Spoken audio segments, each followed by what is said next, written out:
In the past few months, we've seen the return of British rock pioneers and legends, the Rolling Stones, returning to the scene with new music and once again reflecting that those years of yoga are paying off for Mick Jagger, whilst Keith Richards clearly is keeping the secret of eternal life to himself. And on this journey building up the hype to their new album Hackney Diamonds, we were teased with a few singles, where Angry represented the simple aspects of British rock but done to their highest potential, and Sweet Sounds of Heaven featuring Lady Gaga and Stevie Wonder gave us a collaborative powerhouse rock operatic ballad to blast the tears right out of your eyes. We've also been treated to the resurgence of interviews with Mick Jagger, where he spoke openly about the history of rock, his personal life, and the ways in which the Stones have managed to keep themselves relevant and glowing with a vibrant youth even since the sad passing of drummer Charlie Watts. And as a personal favourite, it reminded me of this interview I love with David Bowie, explaining how as a young man he saw the Rolling Stones before they were famous, where a man in the crowd shouted, "Get a haircut!" To which Mick Jagger replied,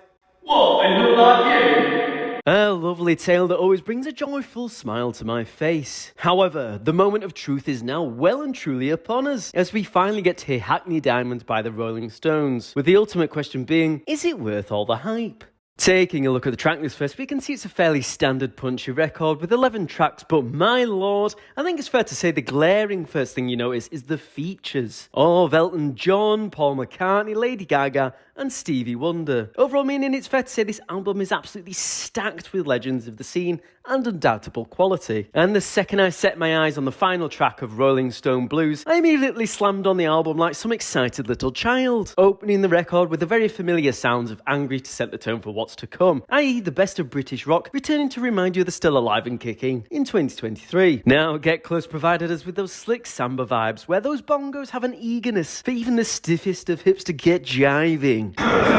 And well, even though this featured Elton John, it certainly felt like Mick Jagger was bigging up his Elton pronunciation for certain words in a very cheeky manner. Depending on you, hit us with some serious country vibes and once again visit the deep hour of emotional honesty, which becomes an apparent theme throughout the album and has excellent guitar tones, and I think it's potentially one of my favourites from the album, where I could picture everyone swaying their arms at a concert. Bite My Head Off reminded me a lot of Suffragette City by David Bowie combined with Get It On by T-Rex, then mixed with some legendary 60s influence goodness of the Stones and Paul McCartney, with my favourite section being Mick shouting, "Play something, Paul!" Now, when Whole Wide World came on, I genuinely accidentally thought I'd put on The Killers. And well, if we ever wondered what the Rolling Stones playing as The Killers would sound like, we have our answer. And to be honest, I rather enjoyed it. Dreamy Skies went full country blues with this one, where the lackadaisical acoustic steel sliding bar felt like a much needed lull for the album, where Mick's voice was echoing over the trudging instrumental, making me feel like I'm sipping the final dregs of my whiskey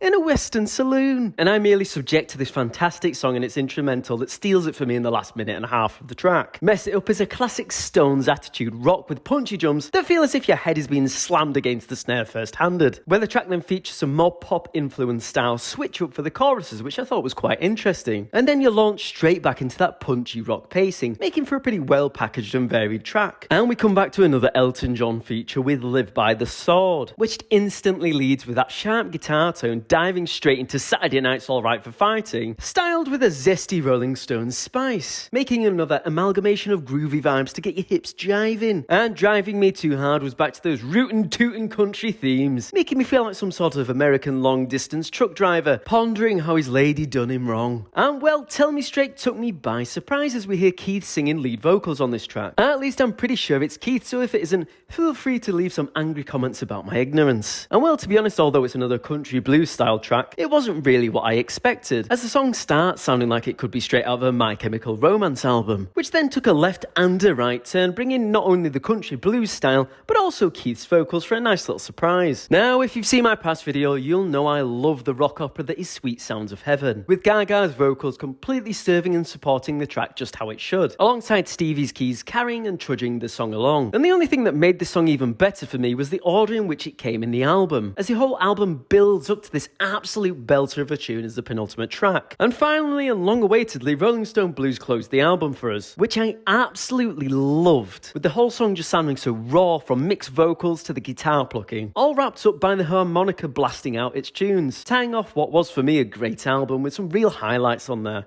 Now, the first thing I immediately get from the album is bloody hell, how good does Mick Jagger still sound? Honestly, the vocal he gives on Hackney Diamonds blows me away, and I think the Rolling Stone Blues was the ultimate culmination to show how consistent he's been on this record. And whilst I wouldn't say this album is a masterpiece, it's undoubtedly a fantastic album, with a fair amount of variance between the tracks ranging from classic British rock to rock opera and country blues, sprinkled with some zesty Elton John jives here and there. I think it's important to note how the features worked incredibly well on the album also, where whilst there were legends on Hackney Diamonds, they don't steal the spotlight from the Stones and ultimately feel like they've jumped on for part of the ride, which is exactly how features should serve a record. For my personal taste, this album works but doesn't feel like it has a deep impact emotionally in any way. The themes of the album are fairly surface level and generic about heartbreak and how my love done me wrong. But realistically, I think it serves the album for its aims once again. And for me, the aims seem to be to make good music and ultimately enjoy themselves whilst doing it. And it really does come across like that to me. It's a fun record to listen to and has a lot of repeatability in the tracks for me. So rest assured I'll be visiting it again. Just don't expect deep and hard-hitting themes is all I'd say. But the final note for me is I actually can't believe the Rolling Stones at 80 years old can come back and release not only a record of great quality, but release a record that doesn't sound out of place in the modern day in the slightest. It still somehow sounds new and fresh, but still like classic Rolling Stones, which is what Mick Jagger stated he wanted to make. The Rolling Stones sound, but with a current day edge. And all I can say is bravo, they achieved it big time in my opinion, and this album certainly lived up to the hype.